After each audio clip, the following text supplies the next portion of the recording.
Следите новото издание на регионалните вести.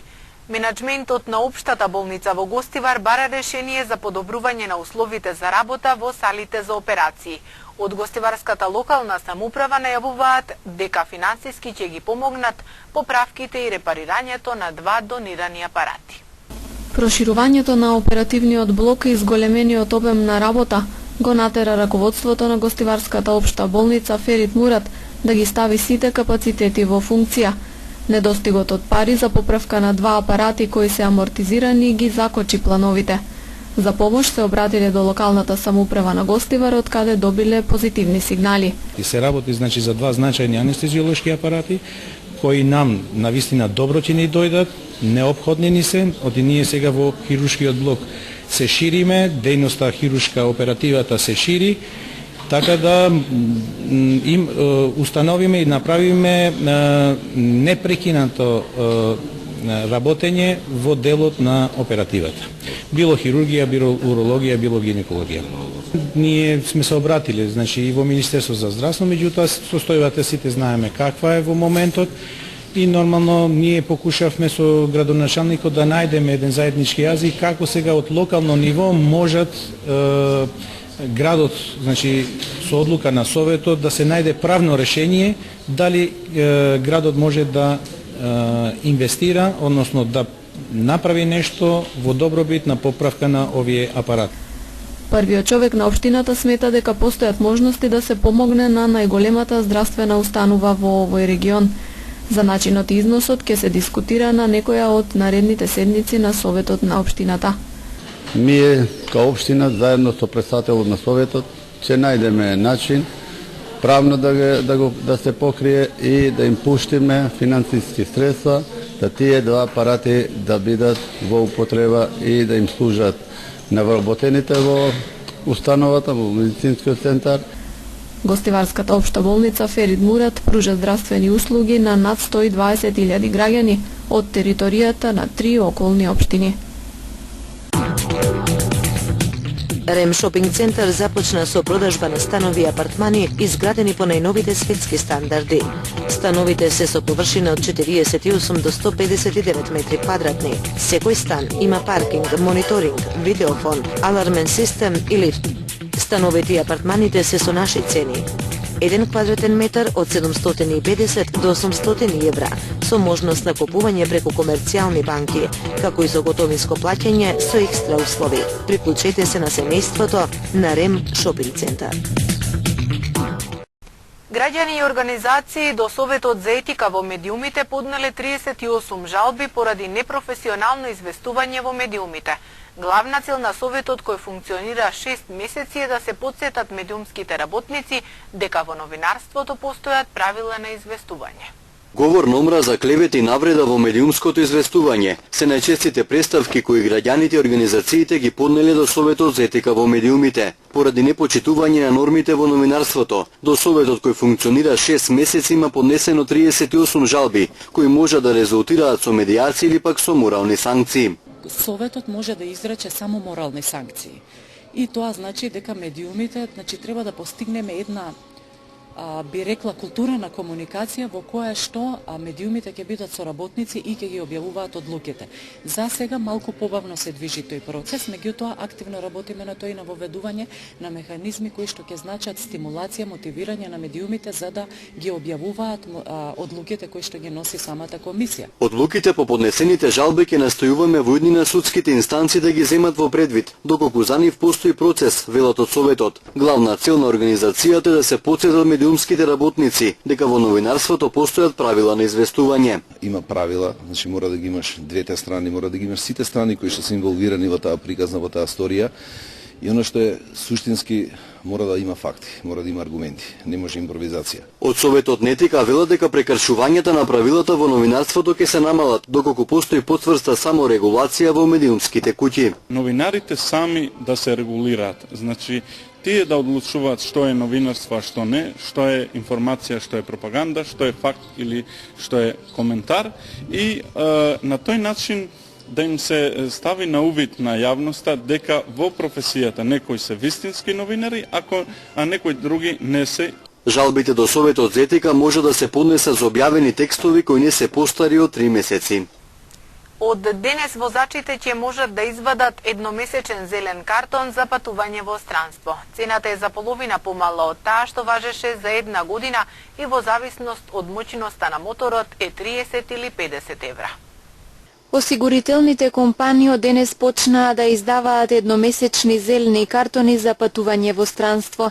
Со стапување на сила на владината одлука, граѓаните кои планираат да патуваат надвор од границите на земјава само за годишен одмор ќе можат да извадат зелен картон со трајање од 1 месец, но за половина цена од таа што важеше за 1 година.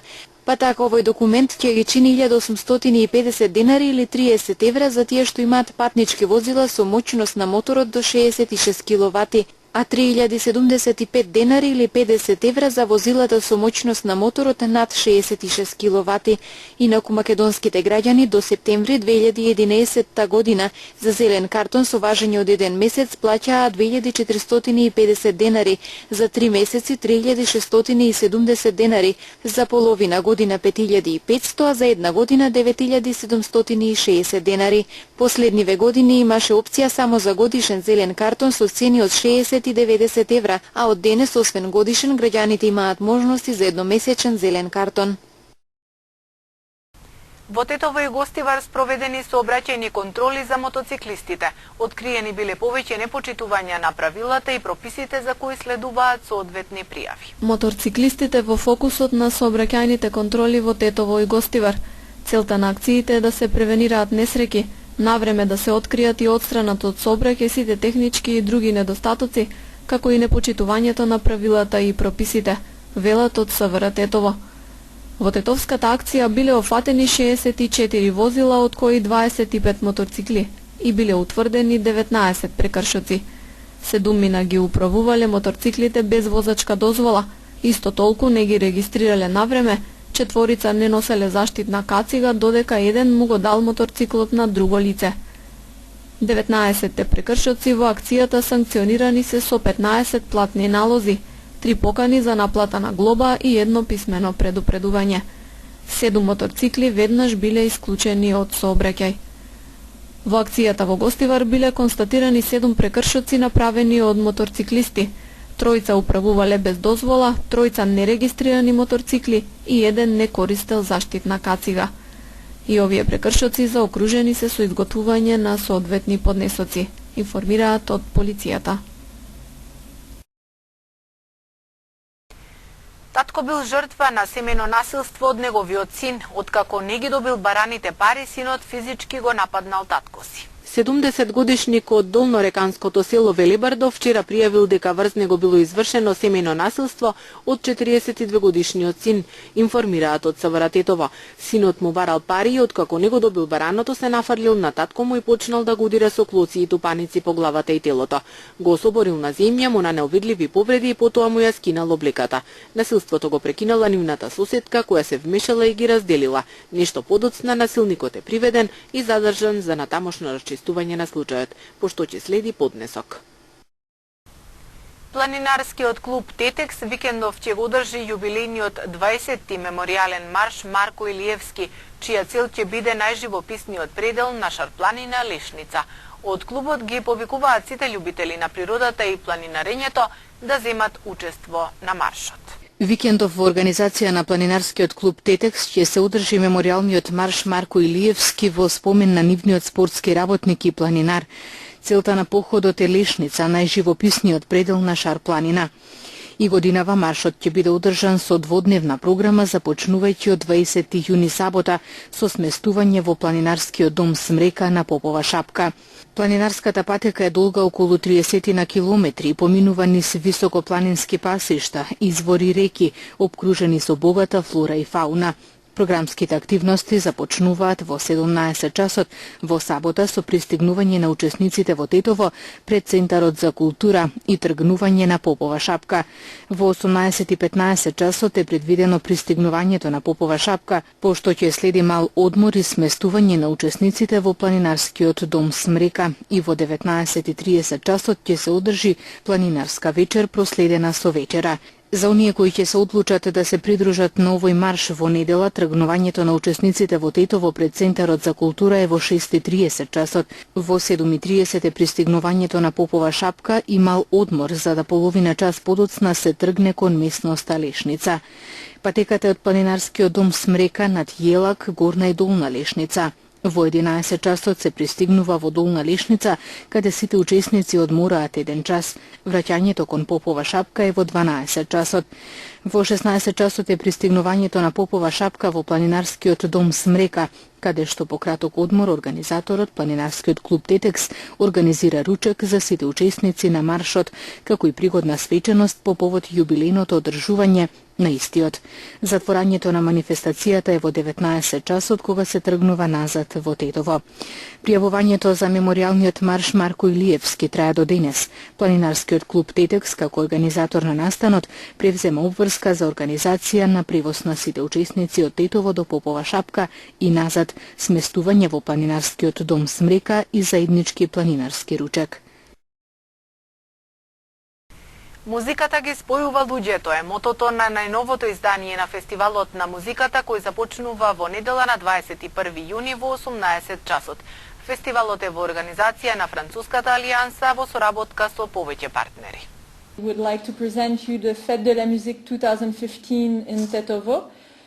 Fête de la Musique is taking place every year in the world on 21st of June. Денеска ќе презентираме Fête de la Musique 2015 кој ќе се одржи во Тетово. Значи во светот се прославува 36 годишнината на Fête de la Musique, а од Тетово 5-та или 6-та година што се одржува. Темата на Fête de la Musique за ова година е да ја прославуваме музиката заедно. Музиката спојува луѓето заедно.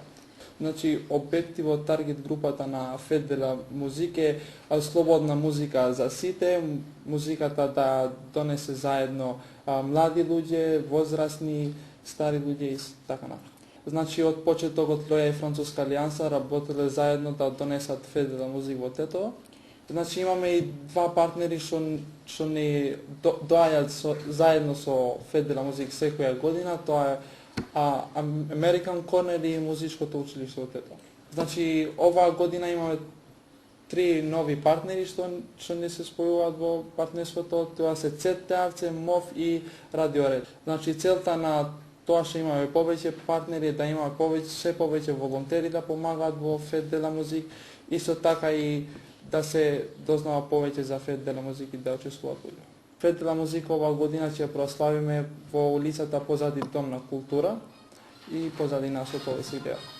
Значи, оваа година програмата е поделена на два дела, поради Рамазанот и поради Ифтарот, се решиме да делиме на два дела. Првиот дел ќе биде од 6 часот навечер до 7, тој ќе биде пофамилиарен дел, ќе перформираат музичкото училиште, ќе има настани за децата и за фамилиарно ќе биде, значи, а после тоа од 21 часот се до 23 часот ќе има различни жанрови на музиката, ќе имаме хор ќе имаме, Exosound ќе перформира, тоа се група на хип-хоп млади од Тетово, Blues Deluxe, исто така и Копурдат или печурки на македонски да се каже, тие се едно од најпознатите бендови кои се така ќе учествуваат и во Exit фестивалот оваа година и на крај фестивалот ќе го завршиме со DJ Балтагис кој се така DJ од Радио Ред Тетово. Невработените од Тетово утре од 11 до 15 часот преку 4 штандови на Агенцијата за вработување ќе се информираат за новиот проект на владата Македонија вработува. Преку делење на флаери на македонски и албански јазик и соодветна презентација на 4 штанда, Агенцијата за вработување ќе ги информира тетовци за новиот проект на владата Македонија вработува. Првиот штанд ќе биде поставен на Тетовскиот плоштад, вториот во близина на кружниот тек на улицата Јане Сандански и Маршал Тито, третиот на улица Борис Кидрич пред кафолињата и четвртиот на улица Илинденска. Дел од оваа презентација на проектот Македонија вработува ќе бидат и работодавачите со успешни приказни, зашто според раководителот на Агенцијата за вработување Тетово, Томислав Трифуновски, од 27 април преку проектот во нашиот град се вработени 200 тетовци. Преку новиот проект со наслов Македонија вработува ќе се овозможи вработување на невработени лица до 35 години, лица од 35 до 50 години кои повеќе од 10 години се без работа и лицата над 50 години како и лица од ранливите категории на граѓани, приматели на социјална парична помош, самохраните родители, родителите на 3 или повеќе деца, децата без родители и родителска грижа и родителите на децата со пречки во развојот. Мерките предвидуваат ослободување од плаќање задолжителни социјални придонеси и персонален данок за доход за компаниите кои ќе вработат лица од овие категории граѓани. Истиот ќе се спроведува до месец април 2016 година. Жителите на општина Егуновци ќе имаат можност да се информираат за условите за инвестирање во земјоделието со средства од ИПАРТ програмата, поддржана од владата на Македонија. За условите и потребните документи за аплицирање на оваа програма, земјоделците ќе бидат советувани во сабота во 19 часот во просториите на основното училиште во село Јанчиште.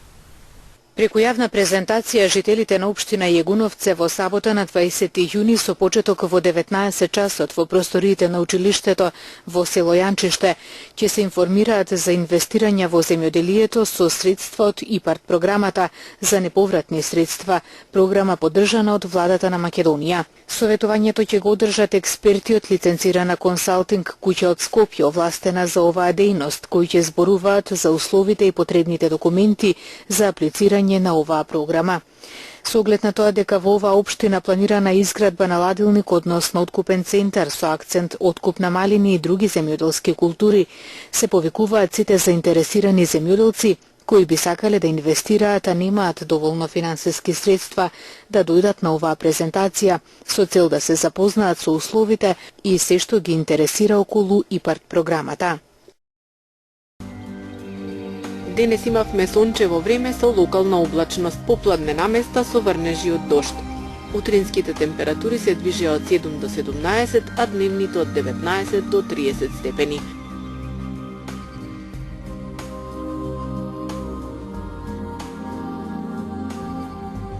Утре не очекува претежно сончево време. Попладне нестабилно со врнежи од дожд и грмотевици. Утринските температури ќе се движат од 8 до 19, а дневните од 18 до 28 степени.